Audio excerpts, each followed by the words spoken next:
හොඳයි. අද අපි කතා කරන්න යන්නේ ඇත්තටම අපූරු කතාවක් ගැන. මේක වගකීම, අවංකකම, ඒ වගේම ආදරය ගැන කියවෙන කතාවක්. ඒ තමයි කන්නහා කියන කළු වෘෂභයාගේ පුරාවෘත්තය. ඔව් මේ කතාවේ ප්‍රධාන චරිතේ ගවයෙක්.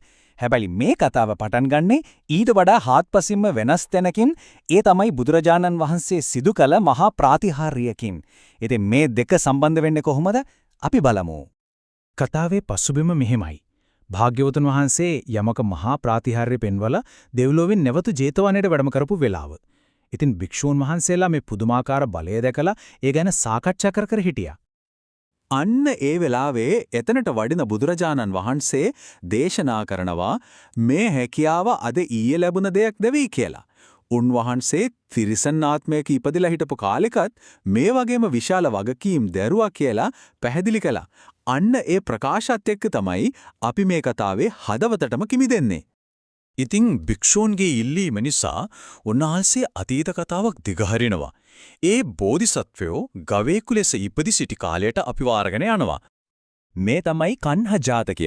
බෝධිසත්වයෝ යමත් නැත්නම් අනාගත බුදුන් ගව ආත්මයක ඉපදුණු කාලය ගැන කියවෙන කතාව. එයාගේ නම තමයි කන්හා. කන්හා කියන්නේ කළු කියන අර්ථය. ඉතින් මේ වහුපැටියව හදා වඩාගත්තේ දුපත් ආච්චි කෙනෙක්. එයාගේම දරුවෙක් වගේ තමයි ආදරෙන් බලාගත්තේ. ඒ සෙනෙහස නිසාම කන්න හැදුනේ සිරුරින් මහ ශක්තිමත් බලවත් ගවයෙක් විදියට. හැබැයි හිතනම් හරිම මෘදුයි, ඉවසිලිවන්තයි. ගමේ ළමයි යාගේ අංවල කන්වල එල්ලිලා සෙල්ලම් කරත් කන්න ඒ හැමදේම ඉවසගෙන හිටියා. දවසක් කන්නට මෙහිම හිතෙනවා. අනේ මගේ අම්මා මාව හදාගන්න මොනතරම් දුක් විඳිනවද? මම කොහොම හරි මගේ මේ ශක්තිය පාදිච්චි කරලා යාගේ මේ දුප්පත්කම නැති කරන්න ඕන. මේ උතුම් අරමුණ තමයි මුළු කතාවම ඉස්සරහට ගෙනියන්නේ. ඒක නිකන් හිතුවිල්ලක් නෙවෙයි. ඒක යාගේ ජීවිතයේ අරමුණ වුණා. ඉතින් තමන්ගේ අරමුණ ඉටු කරගන්න අවස්ථාවක් හොයා ඉන්න කණ්ඩායමට නොහිතපු වෙලාවක මහා අභියෝගයකට මුහුණ දෙන්න අවස්ථාවක් ලැබෙනවා. ගැල් එකක් දෙකක් නෙවෙයි. ගැල් 500ක්. හිතාගන්න පුරුණන්ද? වෙලෙන්දෙකුගේ පුතෙක් වැරදි තොටුපළකින් මේ ගැල් ටික එගොඩ කරන්න ගිහින් ඔක්කොම ටික මඩේ හිර වෙලා. ඒ ගෙනාපු ගොන්නුන්ට එක ගැලක්වත් හොලවන්නත් බැරි වෙලා.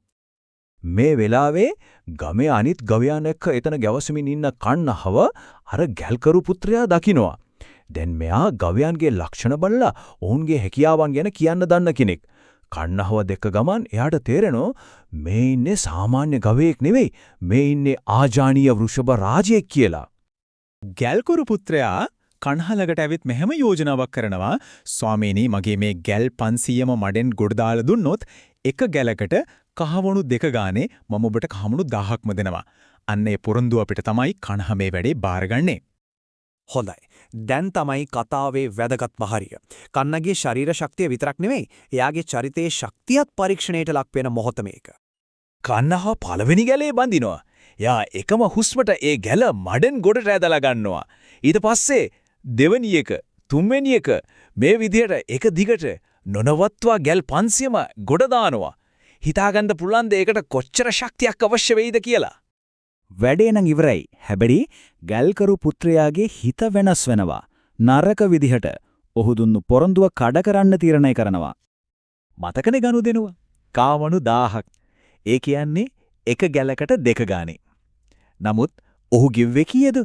කහවණු 500යි. ඒ කියන්නේ එක ගැලකට එකයි. පොරොන්දුණ ගාලෙන් හරියටම භාගයයි.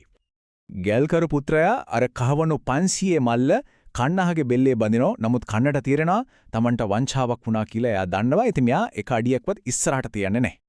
එයා කෙලින්ම ගෑල් යන පාර හරස් කරගෙන ගල් පාරෝතයක් වගේ හිට ගන්නවා. කෑ ගහන්නේ නැහැ, කලබල කරන්නේ නැහැ. නමුත් ඒ නිහඬ විරෝධය හරිව බලවත්. එයා ඒ විදිහට පෙන්වනවා මට පොරොන්දු වුණ දේ ලැබෙනකම් යන්න දෙන්නේ නැහැ කියලා. මේක හිතුවක්කාරකමක් නෙවෙයි, යුක්තිය වෙනුවෙන් කරපු නිහඬ ගෞරවනීය ඉල්ලීමක්. කොච්චර උත්සාහ කරත් කනව හොලවන්නවත් බෑ. අන්තිමේදී තමන්ගේ වැරද්ද තේරුම් ගත්ත ගැල්කරු පුත්‍රයාට වෙන කරන්න දෙයක් නැහැ. ඉතුරු කහවණු 500ත් ගණන් කරලා දීලා සම්පූර්ණ 1000ම ගෙවනවා. අන්න එතකොට තමයි කනා පාරෙන් අයින් වෙලා ඔවුන්ට යන්න ඉඩ දෙන්නේ. ඉතින් මුදල් නම් ලැබුණා. හැබැයි මේ කතාවේ සැබෑම විපාකය, සැබෑම ධනය ඒ මුදල් මල්ල නෙවෙයි. ගල් 500ක් අදලා කන්න හිටිය හොඳටම එහෙම්පත් වෙලා. දැස් රතු වෙලා යාර සල්ලි මල්ලත් බෙල්ලේ ඉල්ලගෙන කෙලිම දිව්වේ තමන්ගේ ආදරණීය අම්බා ඒ ආච්චි ළඟට. උණුදේ දැනගත්තම ආච්චිට සතුටු වෙනව වෙනුවට ඇති උනේ ලොකු දුකක්. ඇය සල්ලි මල්ල අතට අරගෙන මෙහෙම අහනවා. අනේ මගේ පුතේ, උඹ මේ තරම් දුක් විඳලා ගේන සල්ලි මට මොකටද? ඇය කන්නහව උණු වතුරෙන් නාවලා ඇඟේ තෙල් ගාලා ආදරෙන් උපස්ථාන කරනවා. ඇය එතනදී පෙන්නනවා එයාට වටින්නේ මුදල් නෙවෙයි තම පුතාගේ සුවේ කියලා. ඒ මොහොතේදී ඇගේ ආදරය කහවණු 1000කට වඩා කොච්චර වටිනවද කියලා ඔප්පු වෙනවා. දැන් අපි නැවතත් වර්තමානයට යනමු. බුදුරජාණන් වහන්සේ සහ භික්ෂූන් අතර සිදුවන සංවාදයට කතාවේ අවසාන බලවත්ම හෙළිදරව්වට භාග්‍යවතුන් වහන්සේ කතාව අවසන් කරමින් දේශනා කරනවා. පින්වත් මහණෙනි, එදා ඒ ආදරණීය ආච්චි වෙලා හිටියේ වෙන කවුරුත් නෙවෙයි අග්‍ර ශ්‍රාවිකා උප්පලවන්නා තෙරණියයි. ඒ ආච්චිගේ කළුවා කන්හනම් වූ වෘෂභයා වෙලා හිටියේ මමයි කියලා. මේකෙන් පේනවා ඒ බැඳීම භවෙන් භවයට කොහොම පැවතාවද කියලා. ඉතින් මේ කතාව අපි හැමෝගෙම ප්‍රශ්නයක් අහනව නේද? සැබෑ වගකීම කියන්නේ මොකද්ද? ඒක ශාරීරික ශක්තියෙන් යමක් කරන එකද? නැත්නම් දුන්නු පොරොන්දුව ඒ විදිහටම ඉටු කරන එකද? එහෙමත් නැත්නම් ආදරය කරන කෙනෙක් වෙනුවෙන් කරන කැපකිරීම වල සැබෑ වටිනාකම තේරුම් ගන්න එකද? කන්නහගේ කතාව අපිට මතක් කරන්නේ සැබෑ වගකීම කියන්නේ හදවතින්ම එන දෙයක් කියලායි. ඒ ගැන මදක් සිතා බලන්න.